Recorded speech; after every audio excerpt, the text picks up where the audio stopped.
సాతానుడు దేవుని దినం రోజు, యెహోవా దినం రోజు, దేవుని lord, the day of the lord, ఆయన సన్నిధిలోకి దైవ కుమారులు వెళ్ళినప్పుడు సాతానుడు వాళ్ళతో పాటు కూడా లోపలికి వెళ్తాడు. వెళ్ళగానే యెహోవా దేవుడు ఒక మాట అడుగుతాడు, did you consider my servant Job?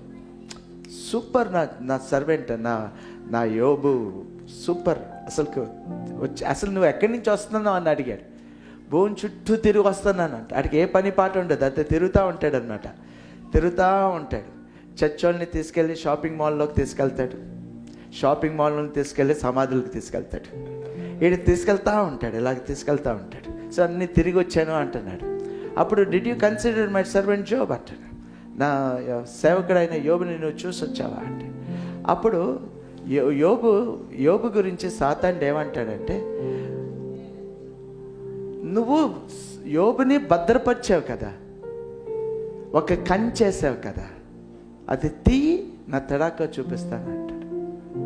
ఆ కంచె తీయి, take off that fence, I will show my self. Okay, చాలామంది ఏమనుకుంటారు అంటే, ఎందుకు ఈ శ్రమలు దేవుడు తీసుకొచ్చారంటే, నీ భ్రమ, అది నీ wrong understanding. God will never at any cost will bring you trouble. He is not sadist. He'll never. అవునా పాస్టర్ గారు, టెస్టులు మన జీవితంలో శోధనలో టెస్టులు వస్తాయంటే, no no no no no no, please understand. No, you need to understand. No, మనం సాంబార్ చేసేసామండి బైబిల్ని, అది ప్రాబ్లం. అందరు నా వైపు చూడండి, మనం సాంబార్ చేసేసాం, అందుకే ప్రాబ్లం అది.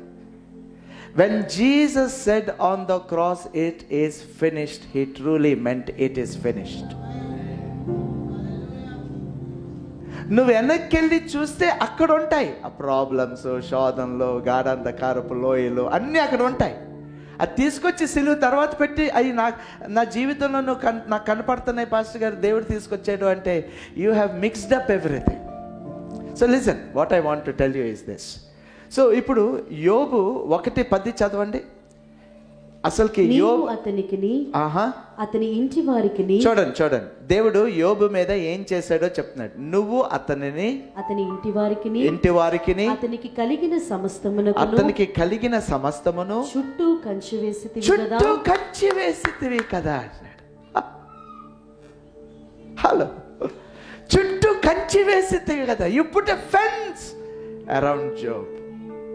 అందుకే యోబుకి ఏం అవట్లేదు. ఒకసారి పక్కన వాళ్ళు వచ్చేసి, నీ మీద కూడా కంచె ఉన్నది అనండి, కొంచెం సంతోషంగా చెప్పండి, నేలలో అని చెప్పకండి. నీ మీద కూడా ఒక కంచె ఉన్నది అనండి. నీ మీద కూడా ఒక కంచె ఉన్నది కాబట్టి ఆ రోగం రాదు, ఆ బాధ రాదు, ఆ కష్టాలు రాకూడదు. దేవుడు కంచేసిన తర్వాత ఎలాగొస్తున్నాయి? Please ask that question. Please ask that question. ఆయన కంచేసిన తర్వాత ఎందుకు వస్తున్నాయి? సో ప్రాబ్లం ఇద్దరిలో ఉండాలి, దేవుడిలో నన్ను ఉండాలి, నీలో నన్ను ఉండాలి. ఎవరిలో ఉన్నది ఇప్పుడు చెప్పండి? Thank you very much. దేవుడిలో ఉన్నది పాస్టర్ గారు అంటే నిన్ను తీసుకెళ్ళి చెగడి గదిలో పడేయాలి. సో నీ మీద కంచె వేశాడు. ఇప్పుడు సాతానుడు ఏమంటున్నాడు అంటే, జాగ్రత్త గమనించండి. ఇప్పుడు కంచేసిన తర్వాత ప్రాబ్లం ఎలా రాదు? Okay, praise the lord. ఇప్పుడు ప్రాబ్లం ఎందుకు వచ్చింది? నెంబర్ 1, ప్రాబ్లం ఎవరు తీసుకొచ్చారు? నెంబర్ 2, దీనికి ఆన్సర్ ఇచ్చారు. సో ఎప్పుడైతే నువ్వే